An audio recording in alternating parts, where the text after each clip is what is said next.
Assalamualaikum warahmatullahi wabarakatuh. Perkenalkan, nama saya Ringgi Tristianingsih. Di sini saya akan menjelaskan mengenai tutorial acara ke-6, yaitu tentang API GeoJSON Service. Nah, sebelum itu saya akan menjelaskan terlebih dahulu apa itu API GeoJSON Service. Nah, untuk API GeoJSON Service sendiri itu merupakan sebuah layanan web yang menyediakan data geospasial dalam formatnya itu GeoJSON. Nah, GeoJSON sendiri itu tuh format standar untuk merepresentasikan data JSON gitu.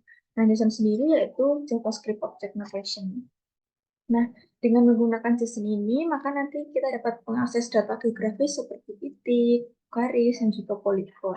Nah, di sini eh, saya akan menampilkan Laravel dengan database titik garis dan juga poligon dengan menggunakan GeoJSON ini.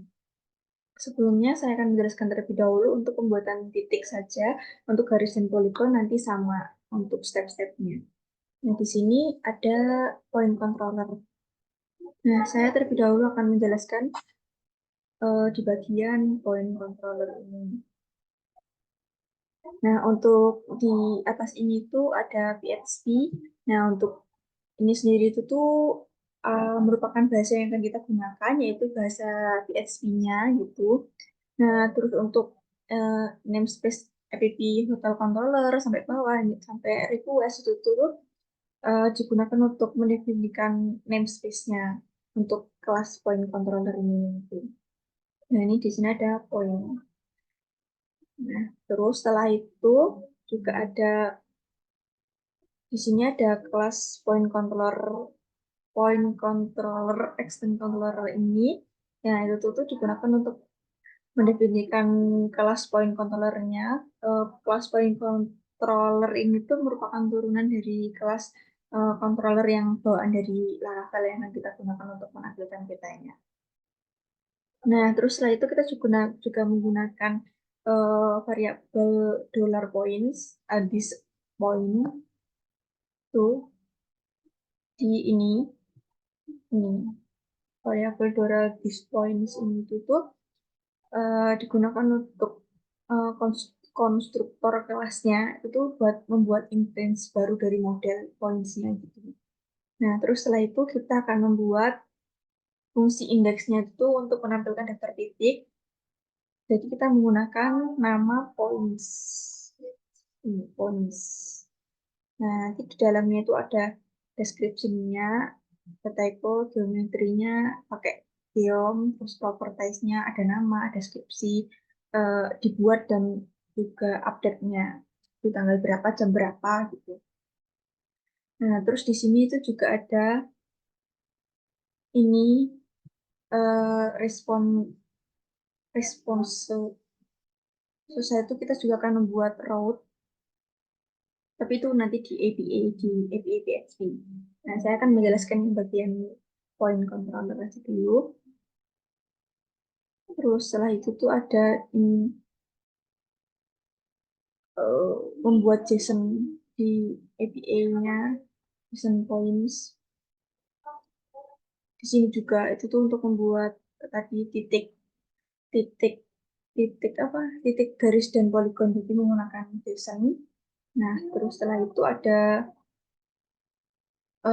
membuat format JSON juga. Itu tuh digunakan untuk menerjemahkan string JSON-nya. Nah, itu tuh ada dua, JSON decode sama JSON encode. Nah, di sini kita menggunakan JSON decode. Nah, ini kita tuh menggunakan JSON decode. Nah, itu tuh gunanya untuk menerjemahkan string JSON menjadi variabel PHP-nya itu agar mudah dibaca gitu. Nah, kita kan menggunakan geom. Itu, terus setelah itu di sini apa lagi? Ini untuk validasi, divalidate name require-nya untuk validasi. Nah, ini untuk terus setelah itu apa lagi ya? Public function create. Public function create ini tuh nanti tuh digunakan untuk ini menampilkan formulir untuk membuat titik baru itu. Tapi itu nggak ada, tapi nggak kita nggak gunain. Gitu. Nah, terus setelah itu request di sini. Di sini kan ada request. Nah, untuk request di validated itu tuh nanti itu digunakan untuk menyimpan data titik baru ke dalam database. Nah, database-nya itu kita menggunakan Beaver. Nah, untuk untuk validate itu tuh kita harus menyertakan nama dan juga geomu. Itu wajib itu bersifat wajib. Nah, terus setelah itu ini itu hanya untuk membuat atau memperbarui gitu-gitu sih sebenarnya. Diedit, dilihatkan, diupdate gitu. Terus setelah itu di bagian indeks ini kita membuat model create point sini di bagian ini untuk menampilkan saat kita membuat poligon atau titik atau garis lagi itu nanti akan ada muncul pop-up gitu. Kita bisa mengisikan nama, terusnya deskripsi, ya gitu-gitu. Nah, terus di situ kita juga buat poligon dan kayaknya. Jadi nggak saya akan tulisin 2 kali. Nah, harus ini juga pemanggilan untuk JSON point di sini, nama, deskripsi, gitu-gitu. Nanti akan menampilkan pop-up-nya saat kita klik. Nah, terus setelah itu di bagian poin ini tuh kita mengubah, sebelumnya kan kita mengubah dulu format geom yang ada di Developer menjadi GeoJSON, tapi di sini udah hilang apa skripnya untuk mengubah itu. Nah, setelah itu saat kita sudah berhasil mengubah, kita akan memanggil format tersebut, data tersebut itu tuh di sini untuk mengambil GeoJSON geom itu.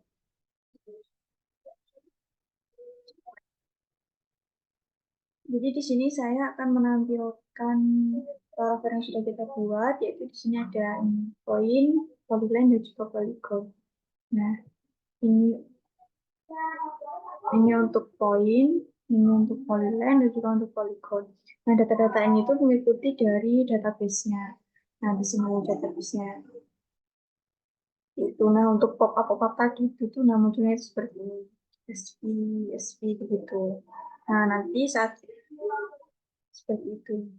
Yang saat kita tambah datanya juga nanti akan muncul di database, nanti juga akan tertampil juga di sini. Nah, ada F deskripsi, ada nama, ada deskripsinya, gitu. Sekian penjelasan dari saya. Wassalamualaikum warahmatullahi wabarakatuh.